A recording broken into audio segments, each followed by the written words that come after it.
Bonjour, bonjour, je le dis pour ceux qui seraient arrivés en retard, Tristan Garcia, qui est malade, ne peut pas assurer la séance prévue sur Phénix de Tezuka. Nous espérons pouvoir l'intégrer à une prochaine séance, car cette intervention était préparée.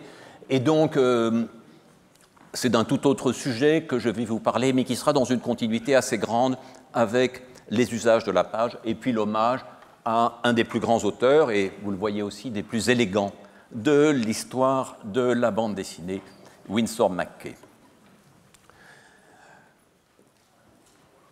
L'approche va être tout à fait différente, puisque là, je vais entrer un peu dans l'histoire de ce géant de la bande dessinée.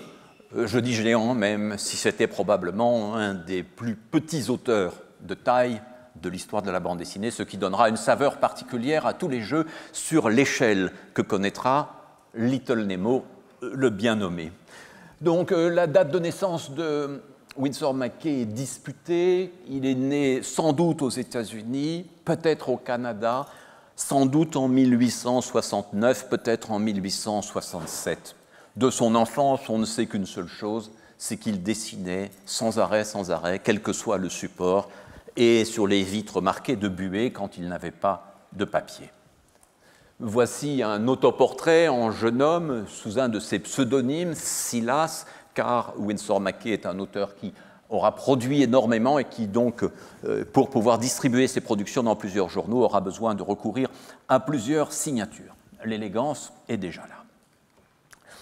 Il va aller à Ypsilanti, où il commence des études, et fréquente beaucoup les Wonderlands, les parcs d'attractions. C'est un monde où il va très vite gagner sa vie en exécutant des croquis minutes, notamment un croquis qu'il réalisait volontiers qui s'appelait les 7 âges de la vie et où il montrait à partir d'un visage d'enfant toutes les transformations qui conduisaient jusqu'à un vieil homme ou une vieille femme.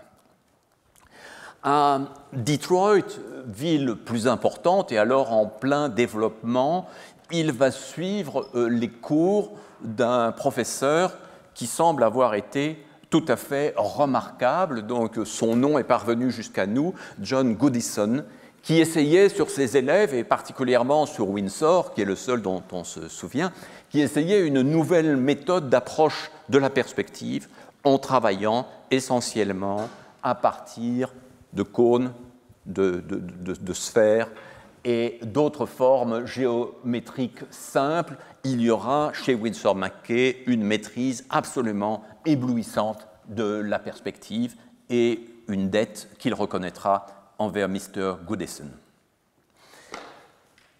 Pour gagner sa vie, il fréquente donc les Dime Museums, c'est-à-dire ces musées à 10 cents, ces parcs d'attractions très très bon marché, où on va trouver toutes les attractions foraines et bientôt aussi le cinéma naissant. Il assistera à des projections nombreuses et acquérera sans doute très tôt une certaine habitude de se produire sur scène, ne serait-ce que pour dessiner.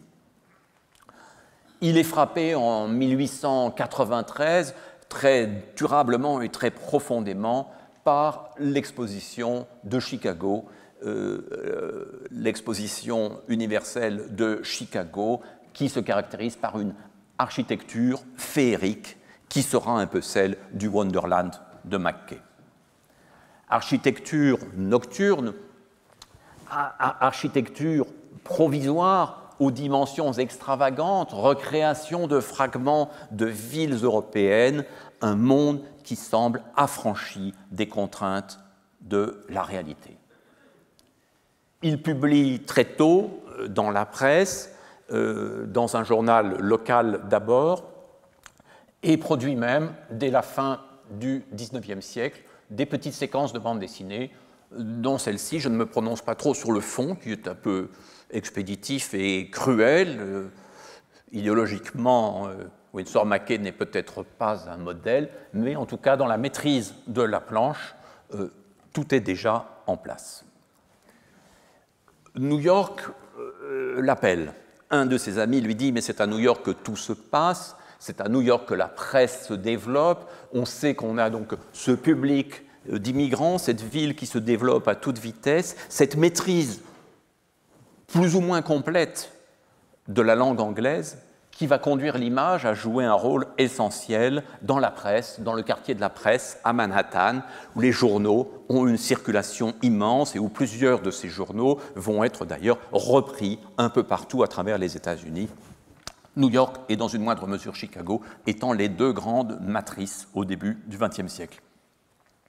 Et le journal qui va accueillir le jeune Winsor McCay, c'est le New York Herald, qu'on retrouvera des années plus tard sur les Champs-Élysées dans les mains de Jane Seberg dans À bout de souffle, mais là, pour l'instant, c'est un New York Herald qui est bien inscrit sur Herald Square à New York et où un patron de presse, James Gordon Bennett, voit le talent de McCay et décide de l'utiliser comme illustrateur et puis bientôt comme narrateur pour des pages de plus en plus nombreuses.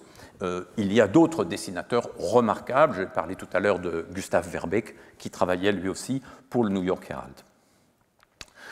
Des illustrations spectaculaires, la maîtrise de la perspective, le jeu sur l'architecture, des visions aussi, comme celle-là de 1905, l'année où il va commencer Little Nemo, et où il nous donne cette description terrifiante des derniers jours de Manhattan. Voici Winsor McCay représenté à sa table par Cliff Sterrett, un autre dessinateur de l'époque, et il dessine tout le temps.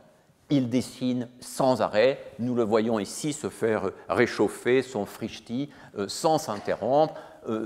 Il y a le titre que nous ne lisons qu'à moitié, Dull Care, qui est le titre d'une de ses séries, mais qui est aussi ce rude labeur, ce labeur astreignant et jouissif qui occupe Winsor McCay case après case. Voici une de ses premières séries, paraissant en petit format et donc jouant d'une simplicité graphique qu'il n'y aura plus dans les grandes pages de Little Nemo. Il s'agit à chaque moment, pour McCay, en couleur ou en noir et blanc, de s'adapter aux conditions de publication. L'une des choses extrêmement frappantes pour lui, c'est les inventions technologiques qui l'entourent et qu'il découvre petit à petit, et notamment le travail pré-cinématographique et bientôt cinématographique de Edison, la capacité de décomposer un mouvement. Et ici, avec un certain Dickson, nous avons pu fixer les étapes, toutes les étapes d'une action instantanée, celle de l'éternuement. On se souvient que Muybridge et Marey avaient chacun à leur façon cherché à fixer des mouvements, mais qui étaient des mouvements un peu plus longs. Quoi de plus rapide qu'un éternuement? Quoi de plus joyeux à tenter de dessiner pour un auteur comme McCay? Et c'est une de ses premières séries, Little Sammy Sneeze, qui a existé en français. Petit Sammy éternue. Ce pauvre enfant ne peut s'en empêcher, il n'a jamais pu s'en empêcher, il n'a jamais su comment cela arrivait. Et toute une série de situations sont là pour préparer cette case ultime, cette chute qui est plutôt une explosion, cette chute qui va évidemment faire voler en éclats le personnage. Vous remarquez d'ailleurs que généralement, c'est à la 5e case que se produit l'explosion et que la dernière est un peu de l'ordre de l'épilogue. Ah non, je ne peux pas, je fais une bêtise. Je vais enlever ma veste, mais j'enlèverai le micro en même temps.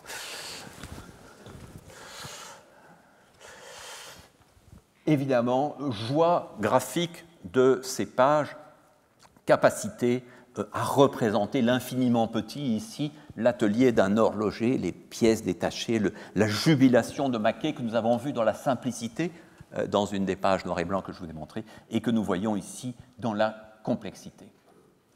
Et bien évidemment, la bande dessinée elle-même est affectée par cette aptitude éternuante, tout à fait stupéfiante, du pauvre petit Sammy. Voici donc Winsor McCay, dandy et jeune auteur à succès, désormais marié. On verra son épouse tout à l'heure, elle a pesé assez fortement sur sa création, en tout cas une épouse de proportion plus imposante que lui. Et voici une de ses premières séries qui est intéressante non seulement par ses compositions, mais par sa thématique tout à fait 1900, que l'on retrouve aussi dans les histoires comme ça de Kipling. C'est comment les animaux ont-ils trouvé leur forme, ont-ils pris leur forme, comment l'alligator a-t-il eu sa gueule, comment le homard a-t-il trouvé ses pinces, et surtout, comment la girafe, animal cher à la bande dessinée, comment la girafe a-t-elle eu un cou aussi imposant. Et là, nous nous rendons compte que Winsor McCay baigne dans un esprit qui est lié à toutes les révolutions scientifiques et technologiques qui se sont produites, et notamment à l'influence de Lamarck, et nous allons le voir dans quelques instants, de Darwin. Mais Lamarck est probablement encore plus proche de McCay dans la mesure où Lamarck conçoit l'évolution comme un processus progressif, un processus quasi linéaire où une action s'impose de manière relativement simple. Il y avait chez Lamarck cette idée que la girafe ayant dû chercher dans la savane des branches de plus en plus hautes, a vu son cou insensiblement se développer. Je pense que la vision de l'évolution de la girafe est un peu plus compliquée aujourd'hui. Darwin est intéressant, non pas parce que Winsor McCay aurait lu L'origine des espèces, paru dès 1859, ou The Descent of Man, avec l'évolution du singe à l'homme, l'ouvrage qui provoque un scandale immense dans le monde entier à partir de 1871, mais parce que s'il n'a pas lu ces livres de Darwin, il n'a pas pu ne pas être touché par les innombrables caricatures qui ont popularisé ces théories dans la presse pendant toute la fin du XIXe siècle. Et évidemment, si l'homme descend du singe, c'est surtout Darwin qui en descend, c'est Darwin qui est l'exception monstrueuse, c'est Darwin qui s'est pris lui-même comme image d'un processus que l'humanité, dans son ensemble, refuse.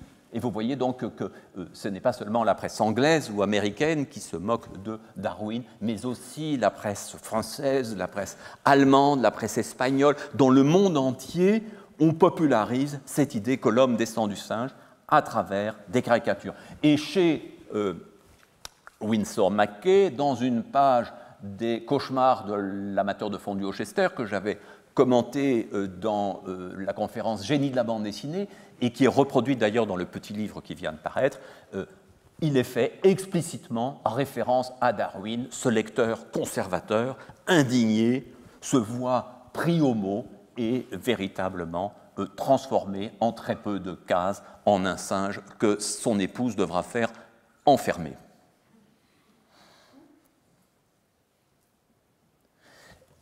Ces métamorphoses interprétées chez McCay sur un mode graphique et ludique, ces métamorphoses sont au cœur d'un grand nombre des planches de McCay. Ici, je montre plutôt les cauchemars de l'amateur de fondue au Chester, comme on traduit la série en français, Dream of the Rarebit Fent. Vous voyez ce plat un peu consistant qui peut peser quelque peu sur la digestion et provoquer des rêves troubles, mais cette idée des processus transformateurs extrêmement rapides, d'une évolution en direct qui peut affecter l'humain comme l'animal.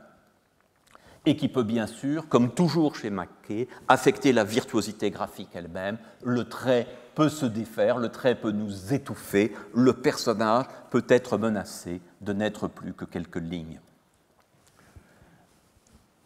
On retrouvera dans Little Nemo in Slumberland un équivalent de cette page, et il serait extrêmement intéressant de se pencher côte à côte sur l'une et l'autre page, celle-ci toute en dépouillement, avec ce noir très pur qui permet la reproduction dans un format serré, et l'autre avec toute sa beauté et sa richesse de décor. Les leçons de perspective de John Goodison ont été bien mémorisées pour ce cauchemar absolu, celui de son propre enterrement, auquel on assiste en vision subjective, le malheureux enterré malgré lui et qui voit les pelletés de terre le recouvrir petit à petit. C'est un ton adulte, une sorte de violence graphique immédiatement perceptible qui sera quelque peu atténuée dans la série destinée à un plus large public et notamment aux enfants que sera Little Nemo in Slumberland. Autre cauchemar effrayant que ce petit personnage qui se retrouve dans la poêle à frire tels les œufs du matin. Et bien sûr, comment ne pas penser à un exact contemporain de Mackay, exact contemporain de la naissance du petit Nemo et de la naissance des cauchemars, Sigmund Freud, qui a publié Die Traumdeutung en 1900, plus exactement tout à la fin de 1899, mais comme il voulait marquer le début d'un siècle nouveau, il a préféré faire inscrire sur la couverture 1900. Et donc, dans l'interprétation des rêves, que probablement Mackay a d'autant moins lu qu'elle n'est parue aux États-Unis qu'en 1913, à un moment où ces séries étaient déjà très avancées, il est très probable, comme pour Darwin, que Mackay a entendu que l'interprétation des rêves avait fait de nouveaux pas, qu'on en parlait dans les journaux pour la contester ou pour l'approuver. Mais il est surtout frappant de voir que par deux chemins tout à fait différents, celui de la science et de la médecine pour Freud et celui de la virtuosité graphique et de l'envie de divertir chez Mackay, on retrouve des figures très comparables qui sont ces figures caractéristiques du travail du rêve, du Traumarbeit selon Freud, et notamment la condensation et le déplacement. Ces deux grandes figures de la théorie freudienne, traduites par Lacan dans les années 60-70 en termes de métaphore et métonymie, sont des outils parfaitement pertinents pour rendre compte de ce qui se passe dans la plupart des cas. Ça ne veut pas dire, je le redis, je le répète, que Mackay avait lu Freud et a fortiori qu'il avait lu Lacan.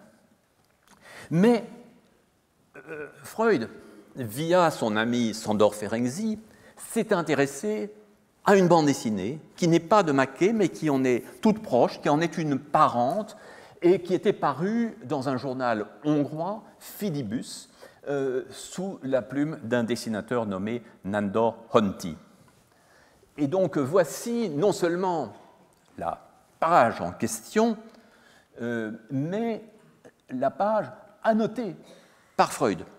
Donc c'est tout à fait fascinant. Cette page est la seule illustration que vous trouvez dans l'interprétation des rêves de Freud. Et il y a une interprétation de Freud qui est assez intéressante par le privilège qu'elle accorde au langage, alors que l'évidence ici, dans cette page, dans cette transformation, dans ce petit enfant qui urine, et qui urine de manière de plus en plus abondante, jusqu'à engendrer un océan et un paquebot, avec ce jeu de lignes que vous pouvez voir qui est tout à fait remarquable, ces obliques qui traversent l'ensemble des cases de la page et qui nous crée donc par-delà la progression de l'action une sorte d'évidence plastique. Freud écrit à Ferenczi en 1911 « Les rêves illustrés sont superbes, l'artiste comprend beaucoup mieux les rêves que Bleuler, grand psychiatre de Zurich, Morton Prince, Havelock Ellis, entre autres. La meilleure page me semble être celle de la bonne française et le plus important, la conclusion que vous en tirez. Mais une question maintenant, qui est cet artiste? Est-ce vraiment un Hongrois et non un Allemand? Dans ce cas, la force de démonstration n'existerait plus. Sur quoi se base la lecture freudienne? Sur l'homologie entre Schiff, le bateau, et Schiffen, uriné. Mais en réalité, pour nous, nous pouvons très bien suivre un autre chemin et, si j'ose dire, prenant Freud par la main, lui dire, comme à Michel Strogoff, regarde de tous tes yeux. Car bien sûr, cette interprétation linguistique, langagière, pré-lacanienne, est tout à fait intéressante, mais un regard plus simple sur l'idée de ce liquide qui se répand et s'amplifie, de ces lignes qui se prolongent, de ces bateaux qui se transforment et grandissent, permet de rendre compte de la planche et d'expliquer sa magie en hongrois, en allemand, en anglais, ou en français. D'autant que la page, le titre mis à part, Le rêve de la bonne française, pourquoi est-elle française? Mystère, la page s'interprète parfaitement. Et en voici une autre, une inondation d'un autre ordre dans cette page des débuts de Little Nemo in Slumberland, où nous voyons bien que la symbolique urinaire, la crainte du petit enfant de faire pipi dans son lit, de s'oublier, conduit probablement à ce rêve un peu catastrophique, suivi finalement d'un retour au réel.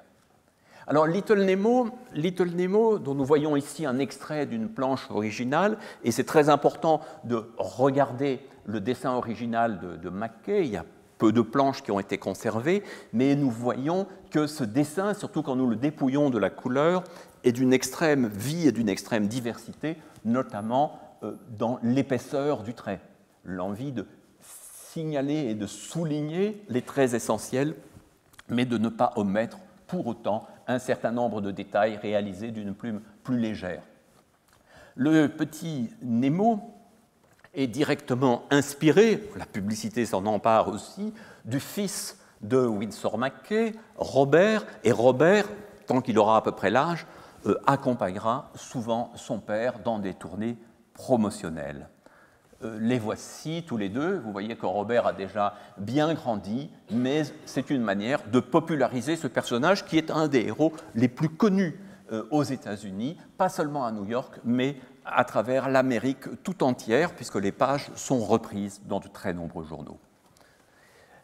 Ces pages qui nous montrent le petit Nemo essayant désespérément, semaine après semaine, d'atteindre Slumberland, ce pays des rêves, ce pays des merveilles, ce pays des songes, ce palais où il retrouvera la princesse qu'il aime tant, ces pages sont comme autant de mécanismes d'attraction proches de ces parcs que l'on adore à l'époque, proches du cinéma d'attraction que réalise Méliès dans les mêmes années. L'idée d'émerveiller, de jouer avec tous les mondes du spectacle. Et l'on sait que Méliès était, avant d'être cinéaste, homme de théâtre et illusionniste. Voici donc, au terme de la page, Slumberland qui est fermé et n'ouvrira que le dimanche suivant. Et la princesse qui lui dit « Mais je t'avais dit de te dépêcher ». Hélas, Nemo est toujours retardé par l'une ou l'autre chose. Et Coney Island, dont Mackay est le voisin, il habite vraiment juste à côté, Coney Island propose exactement ce Slumberland qu'il fait vivre semaine après semaine, dimanche après dimanche, à des enfants et des adultes qui n'ont peut-être pas toujours le loisir de s'y trouver. En tout cas, les feux d'artifice, qui sont des feux d'artifice plastiques et paginaux, en même temps que des feux d'artifice représentés,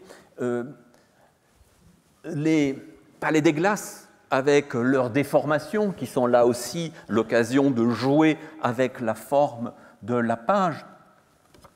Cette lune, qui est celle du voyage dans la lune de Méliès, mais aussi l'occasion d'inscrire une image centrale et extrêmement impressionnante dans la page, de glisser sur la lune, figure que l'on retrouvera chez beaucoup d'auteurs de bandes dessinées, les trapézistes, tout cela crée ce monde qui nous propose, d'une certaine façon, semaine après semaine, un parc d'attractions paginal.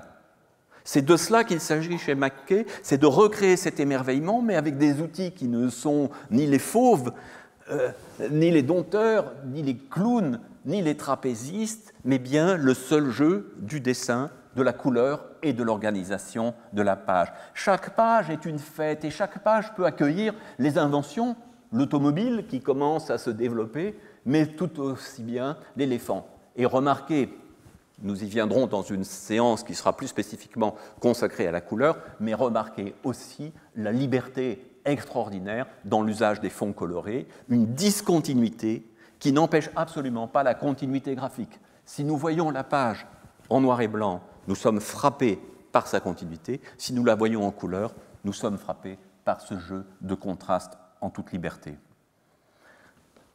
Nemo, le petit, rêve sans cesse de grandir. Mais à quoi bon grandir si c'est pour se trouver confronté à des géants plus massifs encore?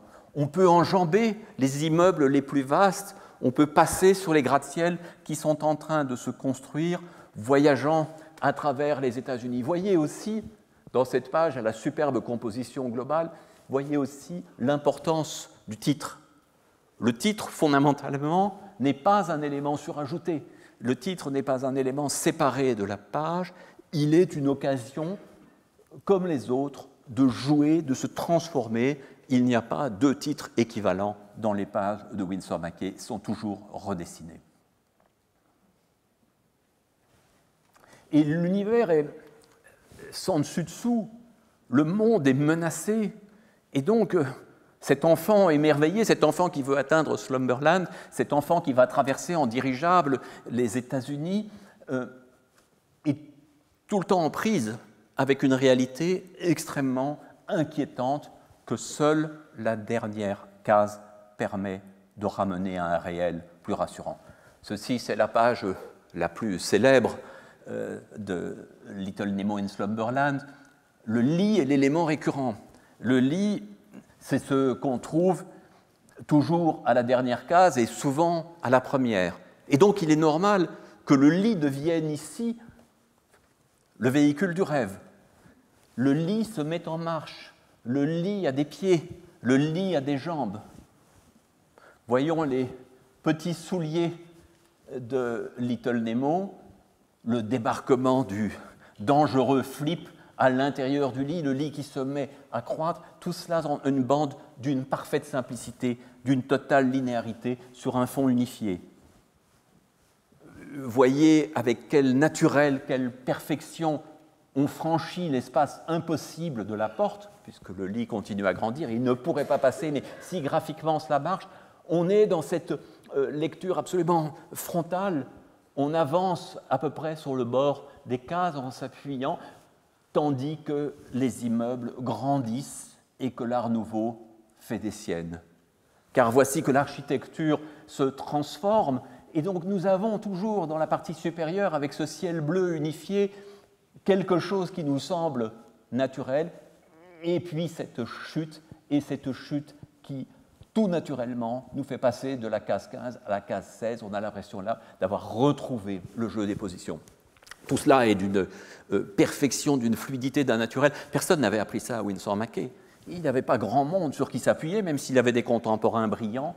Et on a l'impression que cet homme, qui a été un illustrateur brillant, un homme de scène, est comme consubstantiel à la bande dessinée. Que la bande dessinée et son invention ne font qu'un. Qu'il est totalement à l'aise, semaine après semaine, et en même temps, admirable dessinateur, dans ces cases qui pourraient n'être que fonctionnelles et qui, quand on les agrandit, se révèlent dans toute leur beauté. Et en même temps, leur désinvolture, une désinvolture qui se marque dans la signature et souvent dans le lettrage. Beauté de ce dessin, manière de caractériser ces personnages, et en même temps, ce que nous voyons avec McCay, j'y reviendrai plus tard, ce sont des planches en couleur, et McCay ne réalisait pas les couleurs. Il donnait des indications assez simples, et ce monsieur, auquel le New York Herald a un jour eu la bonne idée de consacrer un reportage, ce monsieur était celui qui traduisait les indications rapides de Winsor McCay en une mise en couleur, tirant parti de ce que le journal pouvait faire, de ce que le journal pouvait produire. Il faut se souvenir qu'en ces premières années du siècle, les patrons de presse avaient rêvé d'abord de reproduire les chefs-d'œuvre de l'histoire de la peinture, et que c'était infaisable. Le rendu était grossier.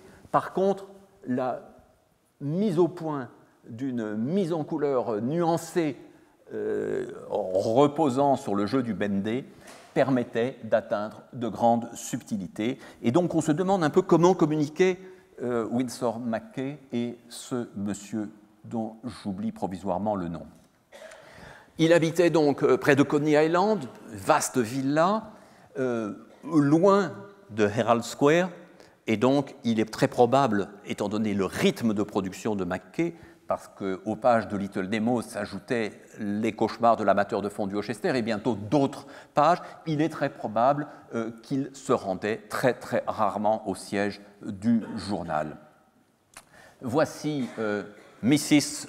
Mackay, qui avait la réputation d'être extrêmement dépensière, et M. Mackay travaillait 15 à 18 heures par jour pour satisfaire ses exigences et celles de ses deux enfants, donc Robert qui a grandi et la fille dont j'oublie aussi le prénom. C'est amusant de voir ici le petit Windsor tout à l'arrière-plan, presque effacé, dans cette maison très grande. Alors la popularité de Nemo est immense, il existe sous forme d'objets, de disques, enfin, il y a toutes sortes de choses qui prolongent son existence. Il va y avoir une comédie musicale présentée un peu partout à travers les États-Unis, dont s'occupe très concrètement Winsor Mackay lui-même. Il intervient aussi sur scène et il le fera de plus en plus. Mais une autre aventure, un peu moins connue, va bientôt le mobiliser. Alors nous sortons de la bande dessinée au sens strict et en même temps, en sortant de la bande dessinée, nous allons peut-être approcher les liens entre bande dessinée et dessin animé. Je vous lis cette longue citation. J'ai commencé à entrevoir la possibilité d'amuser le public à travers des dessins en mouvement un jour où j'observais un de ces petits flipbooks publicitaires pour Magic Pictures que mon fils, encore gamin, avait ramené à la maison. Nous devons donc être là vers 1910. On y voyait un homme en imperméable lever sa main droite, défaire son col et ramener son bras de côté. Il me sembla que si une telle séquence pouvait être reproduite photographiquement, il y aurait moyen de faire des choses bien plus intéressantes avec des personnages dessinés. Prenant un petit bloc de papier semi-transparent. Je me suis mis au travail et sur 24 pages, je développais une brève séquence d'animation où le personnage de Flip approchait un cigare de sa bouche pour en tirer une bouffée. La demi-heure passée à réaliser ces 24 croquis. Donc on voit l'expérience foraine, la nécessité du dessin immédiat. La demi-heure passée à réaliser ces croquis m'avait convaincu qu'il était techniquement possible de réaliser des dessins animés et de les projeter sur un écran par le même procédé que les films live. Dans l'heure, j'échafaudais le projet de ce qui allait être le premier dessin animé à succès. Je réalisais 4000 dessins où l'on voyait bouger Nemo, Flip, la princesse, le docteur Peel et Impy. Donc c'est un texte un petit peu rétrospectif, c'est évidemment un récit comme on aime les faire, c'est-à-dire un récit d'une origine instantanée, le flipbook, les croquis, l'idée d'un véritable dessin animé. Bien sûr, Winsor Mackay oublie de dire qu'il y avait eu quelques précurseurs du dessin animé, dont Emile Cole et Blackton. Il n'empêche qu'il va être le réalisateur du premier dessin animé à succès. Ça, on ne peut pas le lui retirer. Alors, dans ce film qui mêle très habilement, mais aussi pragmatiquement, parce que réaliser 1 minute d'animation ou 2 minutes d'animation est extrêmement difficile et coûteux en temps, en énergie. Donc, utiliser de l'image live permet de donner au film une proportion plus ample. Le début de ce film montre Winsor Mackay, on le voit sur la droite, avec des amis et collègues dessinateurs, dont Geo McManus, parier qu'il peut réaliser tout seul un dessin animé. Et ses collègues s'esclaffent et le pari est pris. Voici Mackay qui se met en scène ludiquement et évidemment spectaculairement, caricaturalement, avec ses piles de papier et ses tonneaux d'encre. Il s'enferme. Et dans le film, nous allons commencer par le voir dessiner, et ce dessin va bien évidemment s'animer sous nos yeux avec cette première phrase. Et on a toujours l'impression avec Winsor Mackay d'être au plus près du médium, d'être vraiment un artiste qui joue avec les possibilités qui lui sont offertes. C'est un dessin animé, donc le véritable sujet du dessin animé, avant d'être telle ou telle aventure, le véritable sujet du dessin animé, c'est « Watch me move ». Alors on va, si tout va bien, en voir quelques instants.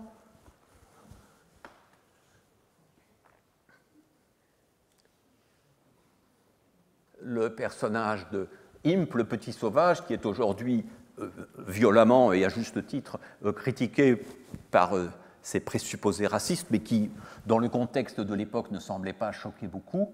Et puis voilà le petit Nemo qui apparaît, et qui apparaît pour se déformer et déformer ses compagnons immédiatement. Il ne s'agit pas seulement de bouger, mais d'être dans ce processus de métamorphose qui est au cœur de l'art de Winsor McCay et au cœur du dessin animé. Dessiner, mettre en abîme le dessin, voici la princesse.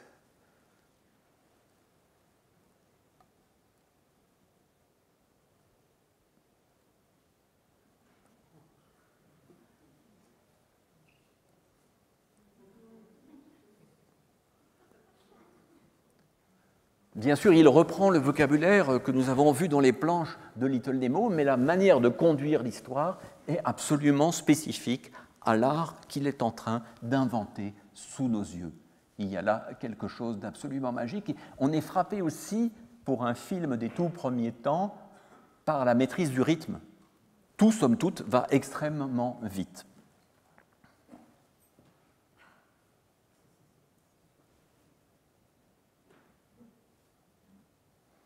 Alors.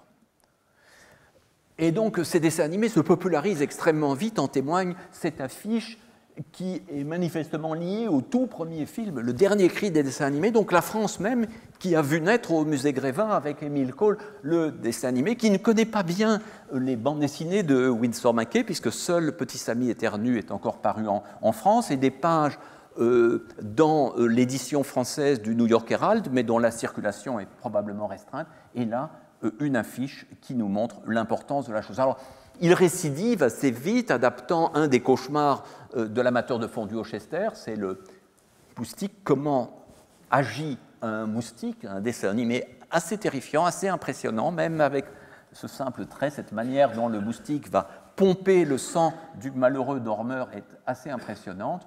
Et chez McCay, qui est ce maître de l'illustration et de la bande dessinée, il va y avoir l'idée, cette idée évidemment que nous ne partageons pas, en tout cas que je ne partage pas, que le dessin animé remplacera l'image fixe. Si l'artiste moderne tente d'imaginer l'avenir, il peut voir venir le moment où les gens ne se satisferont plus de regarder une image immobile, la course de chars de Ben-Hur sera un jour réalisée en animation et l'on verra bouger les chevaux. Les temps sont proches où l'on ne pourra plus évoquer par l'image des chevaux au galop sans qu'effectivement ils galopent. Les hommes seront bientôt éduqués au point d'avoir perdu tout intérêt pour des images fixes. Erreur de diagnostic, mais en même temps, c'est très intéressant, cette idée chez McCay, qui a exploré l'illustration, qui a exploré la scène, qui a exploré la bande dessinée, d'aller de l'avant. Il est aussi extrêmement intéressant de voir le cheval comme emblème, ce cheval qui a été le point de départ de la chronophotographie avec Muybridge, ce cheval, objet éminent du XVIIIe, du XIXe siècle, ce cheval qui sert à tout, fixer le mouvement du cheval, c'est aller vers sa restitution en continuité et non plus seulement vers sa décomposition.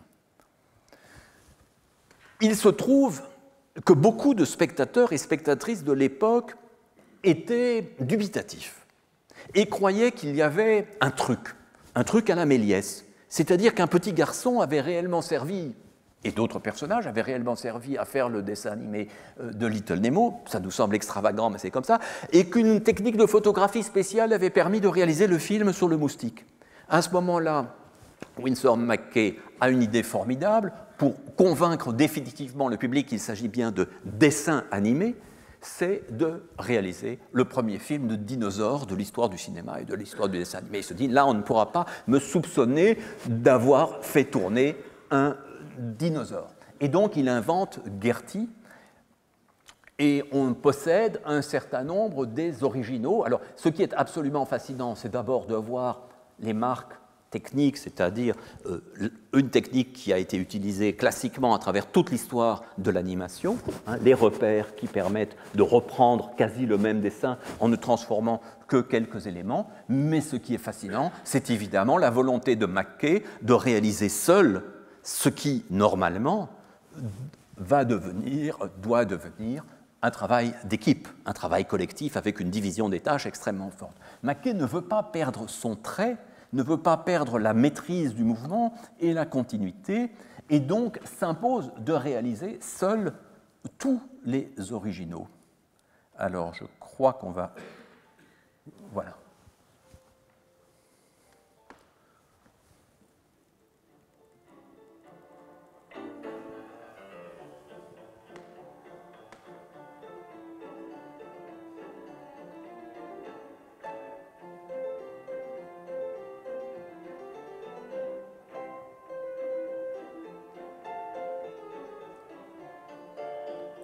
La souplesse et le naturel de ces mouvements à partir d'un animal imaginaire sont tout à fait étourdissants. Et après la mort de Winsor McCay, Walt Disney dira un jour à Robert McKay, en lui faisant visiter ses studios, « Tout ce qui est ici aurait pu appartenir à votre père ». C'est-à-dire que si cette logique industrielle avait été celle de McKay, s'il avait compris la division du travail, il aurait pu devenir un artiste extrêmement populaire. Mais nous allons voir que tel n'était pas du tout le projet de McKay, qui invente toujours différemment au lieu d'exploiter la même idée.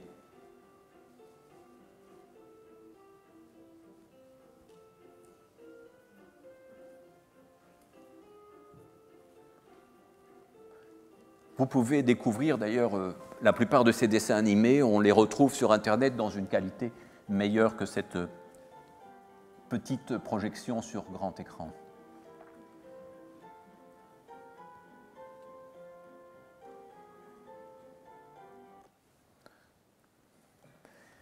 Et donc, la performance se doublait des conditions de la projection, puisque McKay, homme de scène, jouait le rôle du dompteur et pendant la projection jouait avec Gertie, notamment en lui lançant des pommes que Gertie attrapait sur l'écran.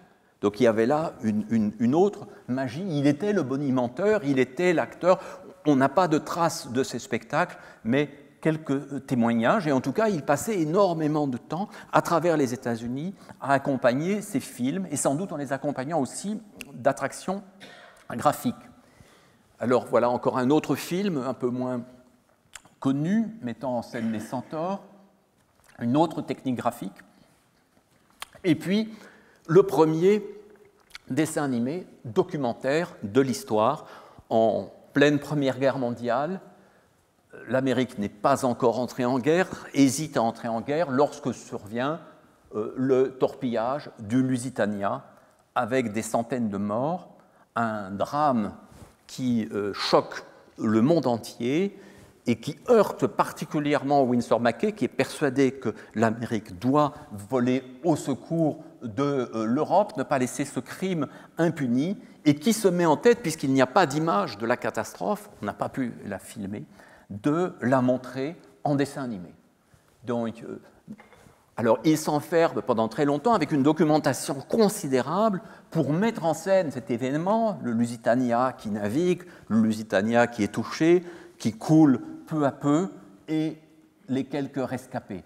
Mais malheureusement, il lui faut 2 ans, à côté de ses autres activités, 2 ans pour réaliser le film. L'Amérique est déjà entrée en guerre, l'actualité du Lusitania a été remplacée par d'autres actualités, et cette sortie du court-métrage documentaire, tout à fait étonnant et brillant, cette sortie du documentaire n'a pas l'impact qu'il aurait souhaité, et c'est un peu de découragement, et c'est un moment où, après 10 années consacrées à l'animation, il commence à revenir au dessin. Mais surtout, son patron, car il est passé du New York Herald à la presse de William Randolph Hearst, son patron est extrêmement mécontent des aventures successives sur les scènes et dans l'animation de Winsor McCay, autant d'aventures qui échappent à ses journaux.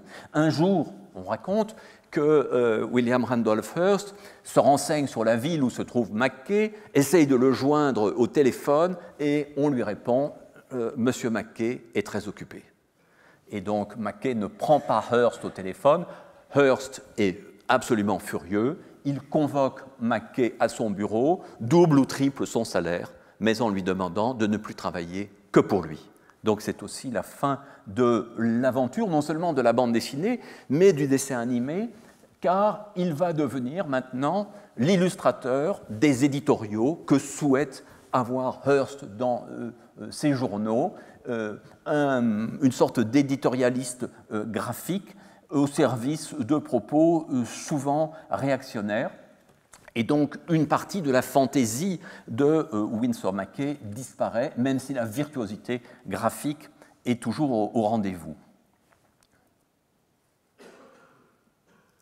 Le voici dans une photo tardive à sa table de travail, dessinant comme toujours, jusqu'à ce jour de 1934, où sa main se raidit, se bloque, il ne parvient pas à avancer dans son dessin.